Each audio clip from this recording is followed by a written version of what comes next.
homesteaders, gardeners, and cooks. My name is Jennifer. Welcome to Miles Away Farm. Thanks for joining me in my kitchen. We are deep in kale season, and my kale is looking fantastic, and I've been searching for some new and interesting things to do with kale. And so today I am trying a recipe out of Deb Perelman's Keeper's cookbook from Smitten Kitchen.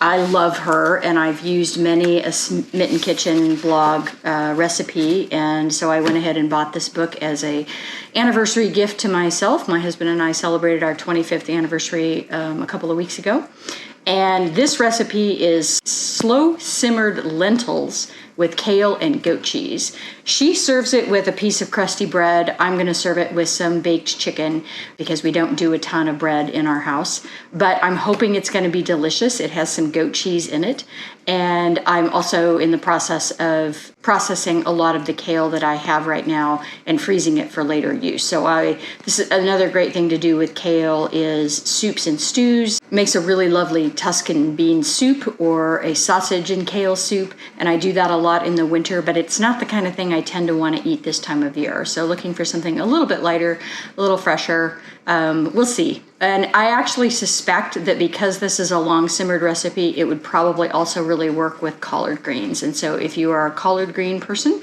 you could give it a try with that as well. It's Saturday and we spent a bunch of time working out in the garden. I'm kind of tired, and it's kind of lovely to just put this on the stove for an hour and go on about my business with some other things and hopefully have a delicious dinner. Come join me. So I've got a sink full of cold water here, and I'm just stripping off the kale from the stem. And if you get this right, it takes a little practice. It's really gratifying, and it just comes right off, and it's so much faster than doing it with a knife. There's a lot of kale here because I'm also freezing a batch of kale, so don't be freaked out by the amount of kale here. The actual recipe only calls for 4 ounces. So here's our 4 ounces of kale, and I am just tearing this up into bite-sized pieces.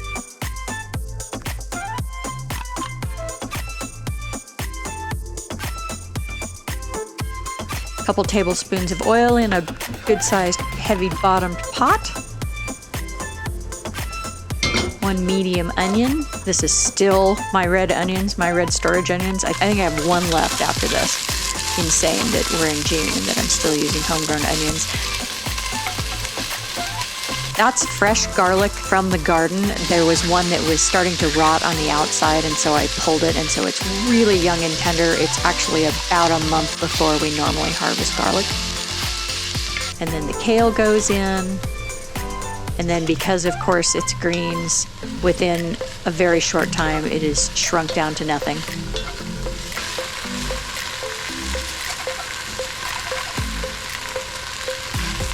And then we're going to add in our lentils, and you can use whatever kind of lentils you have here. She called for green lentils. I just grabbed what I happen to have on hand. That was a mix of chicken stock and water, 2 1/4 cups, and then I'm adding some vegetable concentrate to this, basically the equivalent of a vegetable bouillon or a vegetable stock, just because I only had a little bit of chicken stock. The original recipe calls for vegetable stock. This is my conserva, which is basically tomato paste, teaspoon of kosher salt, fresh ground black pepper. And then once that's all hot and bubbly, we are just going to put that on the back burner and cook it on the lowest heat possible.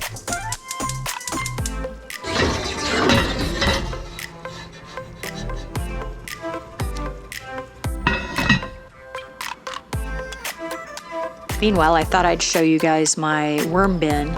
So this is a Rubbermaid tote with holes poked all over it, including into the bottom.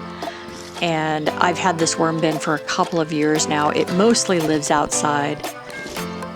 And I'm putting in all of those kale stalks and then whatever other random bits I happen to have in my compost bucket at the time. And then I like to use the paper that often comes nowadays in packaging as bulk. It makes a really nice substrate for a worm bin, and so I tend to set those big sheets aside and leave it to cover the top. And you can see there how they had just eaten through a chunk of that, so there's another piece. saved for this very purpose. And you want your warm bin to be about the wetness of a wrung out sponge. So it should be nice and moist to the touch, but not dripping. I don't worry too much about adding too much water here because there are holes in the bottom of this Rubbermaid, and so extra water will just drain out. And the nice part about that is the whole system is designed with a pond liner where extra worm bin juice can be collected in a bucket and used for watering plants. I keep this in a shaded cover just so it doesn't get too hot in the summertime. And 60 minutes later, our lentils are finished. I'm testing it here by having a bite just to make sure that those lentils are thoroughly cooked.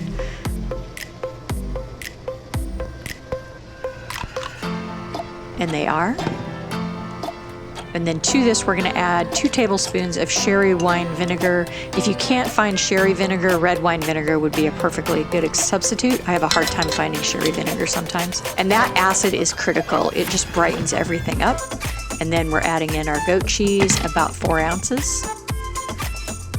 And she suggests dolloping this in and then just covering it and letting it sit for about 5 minutes so that the cheese gets warmed up and melty.